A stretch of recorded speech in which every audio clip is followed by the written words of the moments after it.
Hello everyone, देखिए अब next topic करते हैं हम सेंट्रीपिटल एक्सेलरेशन। देखो सेंट्रीपिटल एक्सेलरेशन क्या होता है। ये एक्सेलरेशन होता है जितने भी आपके मोशन है सर्कुलर वाले उनमें लगता है ये सेंट्रीपिटल एक्सेलरेशन। देखो कैसे, जैसे मान लीजिए ये सर्कुलर पाथ है और यहाँ से ये जो पार्टिकल है या ऑब्जेक्ट है ये मूव कर रहा है, ठीक है। तो इसमें यहाँ पर ये डायरेक्शन होगी इसकी इस पर्टिकुलर पॉइंट में वेलोसिटी v से अगर हम बात करें तो, ठीक है। और यहाँ से ये इसका सेंटर है और ये क्या है, इसका रेडियस होती है, ठीक है। तो जो सेंट्रीपिटल एक्सेलरेशन लगता है ना इसमें, वो क्या लगता है, towards the centre of the circular path. तो मतलब ये डायरेक्शन होती है सेंट्रीपिटल एक्सेलरेशन की। देखो इसी वजह से ये क्या है, इस सेंट्रीपिटल एक्सेलरेशन की वजह से ही ये मूव करता है। देखो कैसे, देखो ये यहाँ पर गया, ठीक है। तो अब क्या होगा, इसमें चेंज होगा। चेंज होने का मतलब क्या है कि वेलोसिटी चेंज, मतलब कि हम डायरेक्शन चेंज बोलते हैं, वो ये होता है आपके पास डेल्टा वी, या नहीं, इस पर्टिकुलर पॉइंट पे। क्लियर। तो अब ये कहाँ पर आ गया आपके पास, यहाँ की बजाय कहाँ आ गया, अब ये यहाँ आ गया, इस पॉइंट पे आ गया। तो ये जो डायरेक्शन होती है ना सी सेंटीमीटर एक्सेलरेशन की, ये क्या होती है, जो डेल्टा वी की डायरेक्शन होती है और जो वेलोसिटी होती है उसके परपेंडिकुलर होता है हमेशा। ये चीज़ आपको ध्यान रखनी है। देखो ना ये यहाँ पर गया, अब इसमें क्या हो रहा है, यहाँ पर जब ये इस पर्टिकुलर पॉइंट पे हमने देखा तो ये डायरेक्शन बन रही है इसकी, ये डायरेक्शन बन रही है। अब लेकिन सेंट्रीपिटल एक्सेलरेशन है, उसकी वजह से क्या हो रही है, डायरेक्शन चेंज हो रही है। तो ये यहाँ पर क्या हो रहा है, चेंज इन वेलोसिटी हम जिसको बोल रहे हैं, क्योंकि वो चेंज इन वेलोसिटी क्या है, सिर्फ यहाँ डायरेक्शन की है। आपको पता है मैग्नीट्यूड तो चेंज होता नहीं है सर्कुलर मोशन में, क्योंकि वो यूनिफॉर्म सर्कुलर मोशन है, ठीक है। समझ पा रहे हो थोड़ा बहुत। देखो सेंटीमीटर एक्सेलरेशन की जो डेफिनेशन है वो क्या है कि acceleration acting on the object undergoing a uniform circular motion. Acceleration कहाँ एक्ट करता है, ये जहाँ यूनिफॉर्म सर्कुलर मोशन होता है। और कहाँ पर डायरेक्शन होती है इसकी, which is directed along the radius toward the centre of the circular path. कहाँ होती है, along the toward the centre of the circular path. देखो ये सर्कुलर पाथ है, ठीक है। मैंने कहा ये पार्टिकल यहाँ से मूव करना चाहता है, ठीक है, वेलोसिटी v से, और ये इसका सेंटर है। क्लियर है। अब खुद सोचना आप एक कहानी इसके अंदर, कि जब हम बात कर रहे हैं कि ये इस डायरेक्शन में जा रहा है, अभी ये इस डायरेक्शन में जाता नहीं, ये तो क्या हो रहा है, चेंज होता जा रहा है। चेंज किसकी वजह से हो रहा है, सेंट्रीपिटल एक्सेलरेशन की वजह से। तो यहाँ पर क्या होती है, हमको क्या बोलते हैं, वेलोसिटी चेंज हो रही है, यही बोलते हैं हम, यानी कि उसकी डायरेक्शन चेंज होती है। तो हम वेक्टर की फॉर्म में बनाएंगे, ये डायरेक्शन यहाँ आ गई इसकी। Clear. Delta we, delta we मतलब क्या है, चेंज इन वेलोसिटी सिर्फ डायरेक्शन में हो रही है, इसलिए हम क्या बोलते हैं इसको, यूनिफॉर्म सर्कुलर मोशन बोलते हैं और एक्सेलरेटेड बोलते हैं। क्यों बोलते हैं एक्सेलरेटेड, क्योंकि इसमें वेलोसिटी चेंज होती है और चेंज इन वेलोसिटी जहाँ आता है वहाँ पर क्या होता है, एक्सीलरेटेड मोशन आ जाता है। तो ये चेंज इन वेलोसिटी मैंने आपको पहले बताया था मैग्नीट्यूड में नहीं, सिर्फ किस में हो रही है, डायरेक्शन में। तो ये डायरेक्शन चेंज हो गई, तो यानी कि पार्टिकल यहाँ से कहाँ पहुँच गया, यहाँ पर पहुँच गया वेलोसिटी v से। क्लियर है इतनी बात। तो ये जो डेल्टा v होता है ना, ये वाला, यही जो डायरेक्शन होगी किसकी होगी, आपके पास सेंट्रीपिटल एक्सेलरेशन की होगी। तो देखो इसी डायरेक्शन में वेक्टर बनाना है, तो ये देखो इसी डायरेक्शन में हमने वेक्टर बना दिया ये। क्लियर है। जैसे ये डायरेक्शन थी इसकी, इस तरीके से मानो, ऐसे ही हमने डेल्टा वी के साथ ये वाली क्या बनाई, सेंट्रीपिटल एक्सेलरेशन की डायरेक्शन बनाई है। क्लियर। अब जैसे मान लो ये यहाँ पहुँच गया, ठीक है। अब यहाँ से इसकी ये जो वेलोसिटी थी ये तो ऐसे जा रही है, ठीक है। अब ये चेंज होकर कहाँ आएगा दोबारा से, जल्दी बताओ, दोबारा से कहाँ आएगा, ये डायरेक्शन आ गई इसकी। क्या ये समझ में आ रही है बात या नहीं, बताओ। तो यानी कि ये डायरेक्शन आ रही है तो ये यहाँ आ गया। क्लियर है। तो डेल्टा वी, समझ रहे हो, क्योंकि सेंटीमीटर एक्सेलरेशन इस डायरेक्शन में लग रहा है अगर ये चीज़, ठीक है। तो यानी कि अब पार्टिकल यहाँ आ गया। अब ये डायरेक्शन है, ये यहाँ बना दो इस तरीके से, यही डायरेक्शन, जो ये डेल्टा वी की डायरेक्शन है वही ये बन रही है, आपकी सेंटीमीटर एक्सेलरेशन की डायरेक्शन बन रही है। समझ पा रहे हो बात को या नहीं। ये कहानी तो आपको समझनी पड़ेगी ना। ये डेल्टा वी क्या है, ये इस तरीके से तो नहीं जा रहा ना, इस पर सेंट्रीपिटल एक्सेलरेशन लग रहा है, वो डायरेक्शन कौन सी लग रही है, क्योंकि यहाँ पर ये यहाँ की बजाय कहाँ आ रहा है, यहाँ आ रहा है, इसकी डायरेक्शन चेंज हुई है। तो ये डायरेक्शन चेंज हो गई, यानी कि चेंज इन वेलोसिटी, हम सिर्फ डायरेक्शन की बात करें तो ये यहाँ की बजाय अब यहाँ आ गया। तो ये जो डेल्टा वी की जो डायरेक्शन होती है, इसी की डायरेक्शन किसकी होगी, आपके पास सेंट्रीपिटल एक्सेलरेशन की होगी। और याद रखना वेलोसिटी के साथ ये 90 डिग्री। अब जैसे हमारे पास ये वाला भी था बन रहा था यहाँ पर हमारे पास, ठीक है। तो ये आपके पास यहाँ से ये देखो ये 90 डिग्री बन रहा है, ये वाला एक्सेलरेशन हो गया, और ये v वेलोसिटी से जा रहा था इधर से ये। और यहाँ से अगर हम बात करें ये v वेलोसिटी से जा रहा है, ये सेंटीमीटर एक्सेलरेशन, ये 90 डिग्री, v के साथ 90 डिग्री, और डेल्टा v के बिल्कुल वही डायरेक्शन होती है, जो डेल्टा v की डायरेक्शन है वही हमारी सेंट्रीपिटल एक्सेलरेशन की डायरेक्शन होती है। क्या इतनी बात समझ में आई, बात क्लियर कट होनी चाहिए बिल्कुल ये, ठीक है। बात करते हैं हम expression for the centripetal acceleration. अब एक्सप्रेशन निकालते हैं सेंट्रीपिटल एक्सेलरेशन का। देखो इसमें भी हम कंसीडर करते हैं, देखो यहाँ से और क्लियर हो जाएगी आपको कहानी। देखो मान लो ये ऑब्जेक्ट यहाँ पर है, ठीक है, ये O पॉइंट है, ये P पॉइंट है, P पॉइंट पे ऑब्जेक्ट है, ये यहाँ से सर्कुलर पाथ में मूव कर रहा है। तो यहाँ पर ये पर्टिकुलर पॉइंट पे जो डायरेक्शन है वो ये है, वेलोसिटी v से ये मूव कर रहा है। क्लियर है। यहाँ पर आप इसको मैं v1 ले लेता हूँ, वैसे यहाँ पर v1 v2 जो भी लूँगा मैं वो सब इक्वल होगा, ठीक है। v1 मान लेता हूँ इसको, ठीक। अब क्या हुआ इसमें, इसके अंदर जो चेंज हुआ, अब हमने देखा थोड़े टाइम बाद जो पार्टिकल था वो यहाँ पर पहुँच गया। इस पॉइंट को आप मान लो ये कौन सा हो गया, Q पॉइंट हो गया, ठीक है, यहाँ पर पहुँच गया। क्लियर है इतनी बात या नहीं, बताओ। अब जब ये यहाँ पर पहुँचा तो यानी कि कितना चेंज हुआ, इसकी डायरेक्शन पहले ये आ रही थी, अब कितनी डायरेक्शन आ रही है, ये डायरेक्शन आ रही है या नहीं बताओ। ये क्या है, यानी कि डेल्टा वी है। बात समझ में आ रही है या नहीं। अब इस पॉइंट पे जो डायरेक्शन है वो कौन सी होगी, जो अगर मैं यहाँ से ये बताऊँ कि ये V1 है, यहाँ से ये यहाँ जा रहा है, समझ रहे। तो इस पॉइंट पे अगर हम डायरेक्शन देखें इसकी पर्टिकुलर, तो यहाँ पर हम टेंजेंट डाल लें तो ये बन रहा है। कितनी बात क्लियर है या नहीं है। ये V2 मान लो इस पॉइंट पे, देखो ना पहले P पॉइंट पे था तो ये डायरेक्शन थी, अब Q पॉइंट पे तो ये डायरेक्शन है। चाहे आप इसको ऐसे भी देख कर सकते हो जैसे मैंने यहाँ पर किया था कि ये गया फिर ये गया, और फिर आप क्या कर सकते हो इसी पॉइंट से कि अब इसकी जगह ये कहाँ आ गया, यहाँ आ गया। तो यही चीज़ मैं आपको समझा रहा हूँ कि यहाँ इस पॉइंट पे ये V1 है वेलोसिटी, इसकी डायरेक्शन मतलब ये है, ठीक है। जब इस पॉइंट यहाँ पर इसको क्या हुआ, सेंट्रीपिटल एक्सेलरेशन की वजह से क्या हो रहा है, ये चेंज हो रहा है, यहाँ पर डायरेक्शन चेंज हो रही है। हम बोलते तो यही है ना, यूनिफॉर्म सर्कुलर मोशन में क्या होती है, कांस्टेंट स्पीड है, लेकिन क्या होती है डायरेक्शन हर पॉइंट पे चेंज हो रही है। तो डायरेक्शन यहाँ इस पॉइंट पे मैंने बोल दिया कि ये डायरेक्शन यहाँ आ गई। तो यहाँ से हम देखें अगर अब कितना चेंज हुआ है, तो ये अगर मैं इसको बनाऊँगा तो ये ऐसा ही बनेगा, यहाँ से इस तरीके से ही बनेगा ना ये वाला।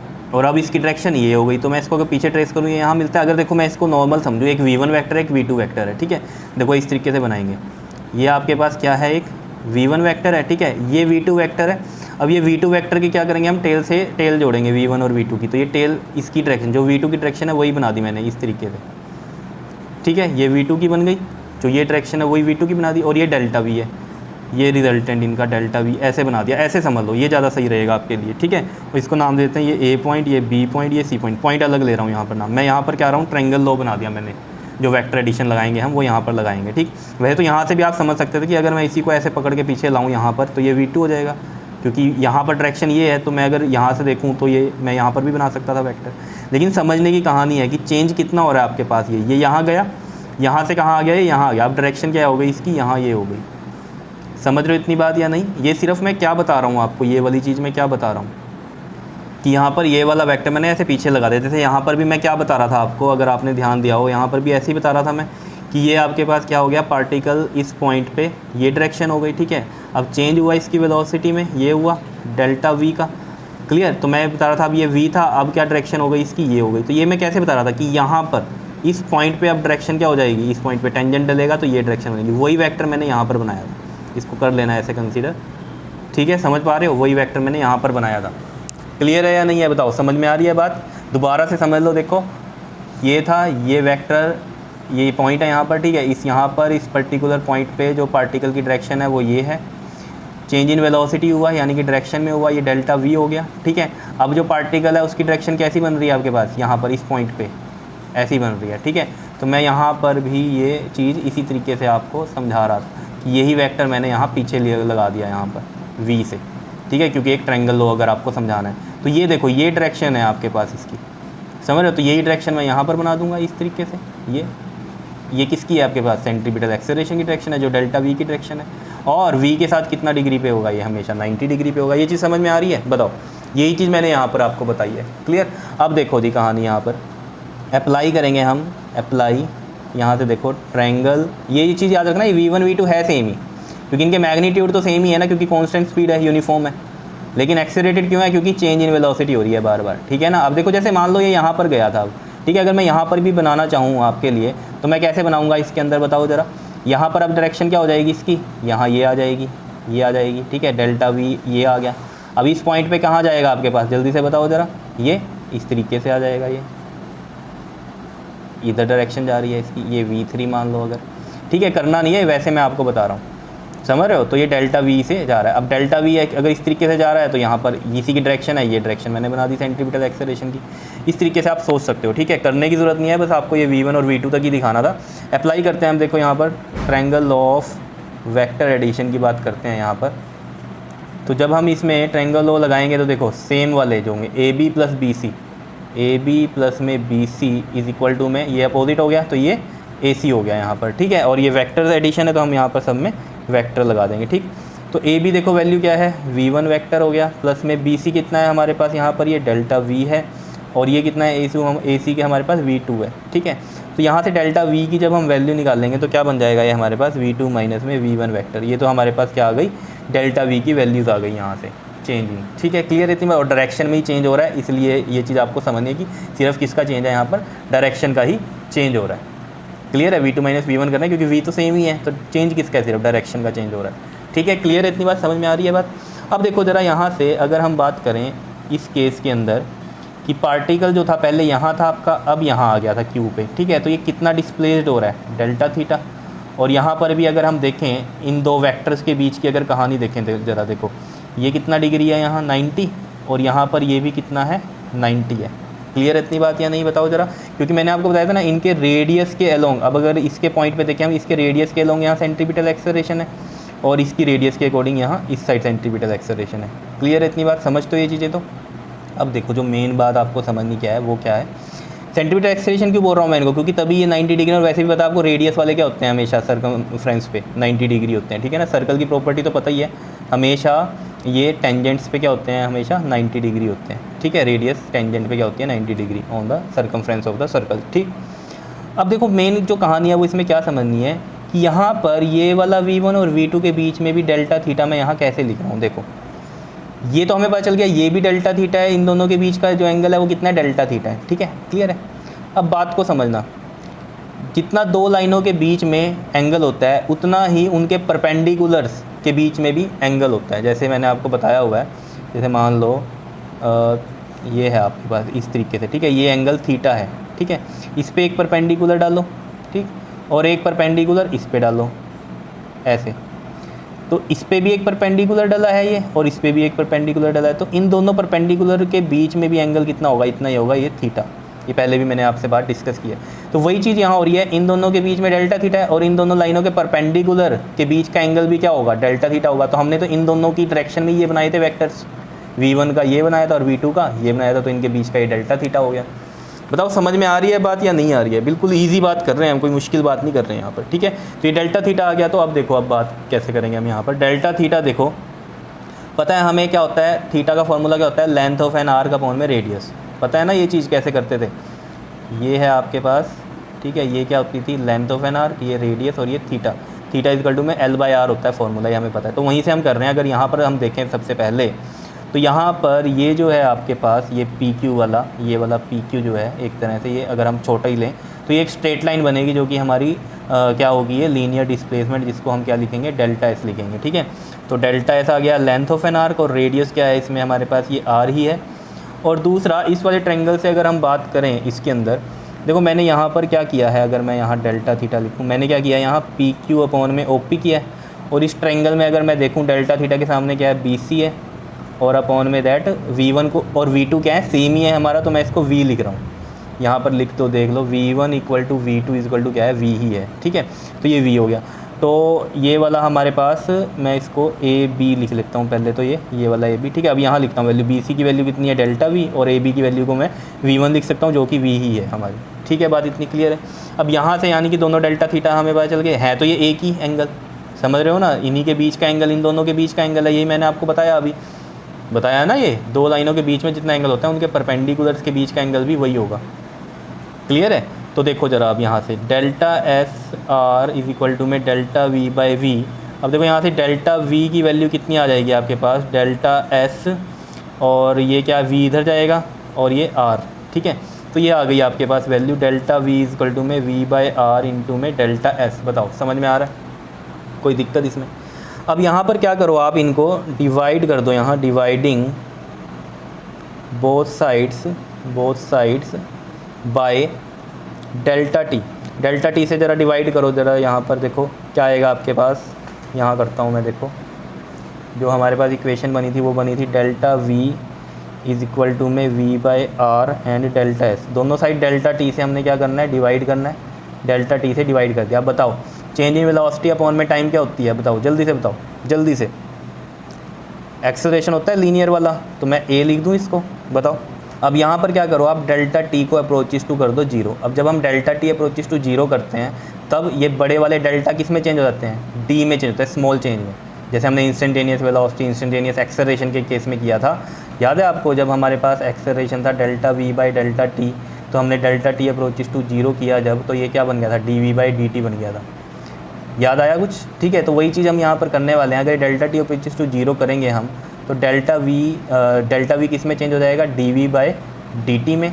और ये v/r और ये डेल्टा स्पीड किस में चेंज हो जाएगा, क्योंकि डेल्टा टी यहाँ भी अप्रोचेस टू 0 हो गया, तो ये हमारे पास वेलोसिटी होती है चेंज इन डिस्प्लेसमेंट अपॉन में टाइम, तो ये भी क्या हो जाएगी हमारे पास ds में dt हो जाएगी। बताओ इतनी कोई दिक्कत इसके अंदर, बताओ कोई दिक्कत नहीं है। ठीक है, अब यहाँ से देखो ज़रा आप, dv/dt क्या होता है, चेंज इन वेलोसिटी अपॉन में चेंज इन टाइम, यानी कि नॉर्मल एक्सेलरेशन लीनियर वाला, तो ये a आ गया आपके पास। और यहाँ से देखो ये क्या है हमारे पास v/r, इसको ऐसे ही रहने दो। और ds/dt क्या होती है, चेंज इन डिस्प्लेसमेंट अपॉन में टाइम, ये भी क्या है हमारी लीनियर वेलोसिटी है, तो मैं इसको सिंपल v लिख सकता हूँ। ठीक है, तो यहाँ से जो मेरे पास आ रहा है वो क्या आ रहा है, v²/r a आ रहा है। ठीक है, a की वैल्यू जो आ रही है v²/r, और ये a कौन सा a है, सेंट्रीपिटल एक्सेलरेशन का जो हमारे पास एक्सप्रेशन आया वो ये आया। अब ये तो एक तो ये हो गया, एक और हो सकता है, वो क्या हो सकता है इसके अंदर, देखो अगर हम यहाँ से देखें इसको, v/r इंटू में v था, ये v/r इंटू में v। अब अगर आपको लीनियर वेलोसिटी वाला रिलेशन पता है, वो क्या है लीनियर वेलोसिटी वाला रिलेशन, v इज़ टू में r ओमेगा। अब देखो ये जो v इज़ टू में r ओमेगा, ये भी आपको कहानी समझ में आई थी कि ये क्या है, वेलोसिटी और r ओमेगा के बीच का ये रिलेशन क्या निकला, क्या मतलब है इसका। देखो इसका मतलब क्या है कि जैसे मान लीजिए इतने सर्कल को कवर करने के लिए पार्टिकल को 1 सेकंड का टाइम लग रहा है, ठीक है, और इतने बड़े सर्कल को भी कवर करने के लिए कितना टाइम लग रहा है, 1 सेकंड का लग रहा है। बात समझ रहे हो, तो ऐसा क्यों हो रहा है, क्या चीज़ इसमें कंसीडर कर रहे होंगे हम। इसका मतलब अगर रास्ता बड़ा हो गया है और ये चीज़ रेडियस बड़ी हो गई है, तो यहाँ पर जो इसकी वेलोसिटी है ये भी क्या हो गई होगी, इंक्रीज़ हो गई होगी। समझ रहे हो इतनी बात। अलग केस में अब इस पॉइंट पे भी वो v यही वाला v रहेगा क्योंकि यूनिफॉर्म सर्कुलर मोशन है।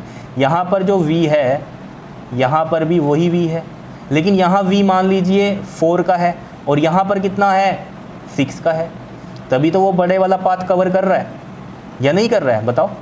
सेम टाइम में अगर कवर कर रहा है ये इतना पाथ, तो यानी कि यहाँ वेलोसिटी कम है, r कम है, तो यानी कि इसकी जो एंगुलर जो हम बोलते हैं एंगुलर वेलोसिटी जो होगी इसकी, ठीक है, वो जो एंगुलर वेलोसिटी है वो सेम रहेगी दोनों के केस में, समझ रहे हो। लेकिन एंगुलर वेलोसिटी सेम है तो इससे फ़र्क क्या पड़ गया, एंगुलर वेलोसिटी सेम है अगर, और जबकि पाथ तो यहाँ बड़ा है, तो उसने क्या किया होगा, एंगुलर वेलोसिटी अगर यहाँ सेम है तो यानी कि इसकी वेलोसिटी भी बढ़ गई और साथ में इसका रेडियस भी बढ़ गया।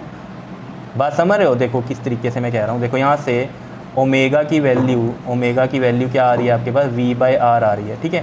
पहले v था मान लीजिए 5 का और रेडियस थी कितनी की, 2 की, तो ये कितना आएगा आपके पास, 2.5 का आएगा। वैसे ही एक नॉर्मल एग्जांपल समझा रहा हूँ आपको, ठीक।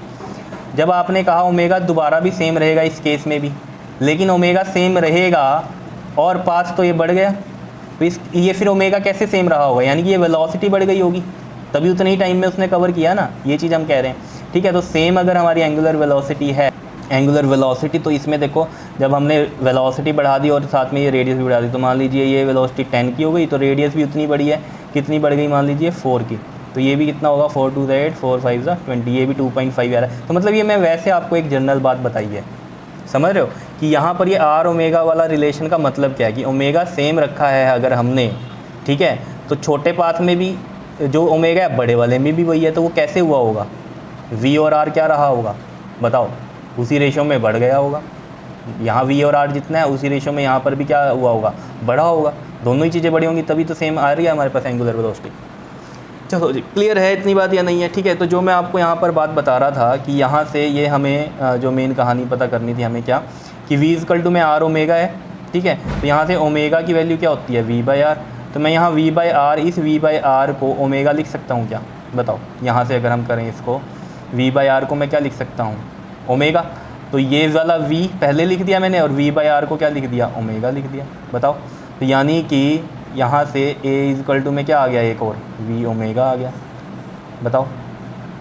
अब यहाँ से एक चीज़ और हो सकती है, क्या हो सकती है, अगर इस v की वैल्यू में ये r ओमेगा रख दूँ यहाँ पर, समझ रहे हो, इस v की वैल्यू, तो क्या होगा, देखो a इज़ टू में v की वैल्यू क्या रख दूँ मैं, r ओमेगा, और साथ में एक ओमेगा तो है ही है, तो क्या हो गया, ओमेगा स्क्वायर, तो ओमेगा स्क्वायर इंटू में r, एक ये आ गया आपके पास। तो ये 3 रिलेशन हो गए, एक तरह से आपके पास सेंट्रीपिटल एक्सेलरेशन के 3 एक्सप्रेशन आ गए, 3 फार्मूले आ गए, जो आपके न्यूमेरिकल में यूज़ होता है वो आप यूज़ कर लेना। और इसकी डायरेक्शन जो होगी हमेशा सेंट्रीपिटल एक्सेलरेशन की, वो कैसे एक्ट करेगी, along the radius toward the centre of the circle. तो मैं यहाँ लिख देता हूँ डायरेक्शन क्या होगी इसकी, along the radius towards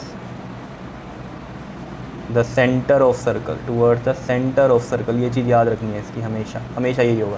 clear है, बताओ समझ में आया? ठीक है, तो ये था आपके पास सेंट्रीपिटल एक्सेलरेशन के बारे में।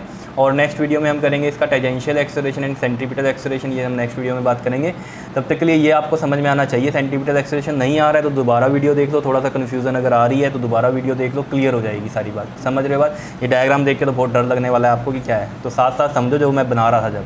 ठीक है, मेन डायग्राम आपको ये वाला करना है बनाने के लिए, जो एक्सप्रेशन में आप बनाओगे वो भी आपको ये जो डेल्टा वी है ये करने की ज़रूरत नहीं है। ठीक है, और ये V3 करने की ज़रूरत नहीं है, सिंपल ये वाली कहानी बनानी है आपको। ठीक है, कर लोगे इसको? Okay, thank you.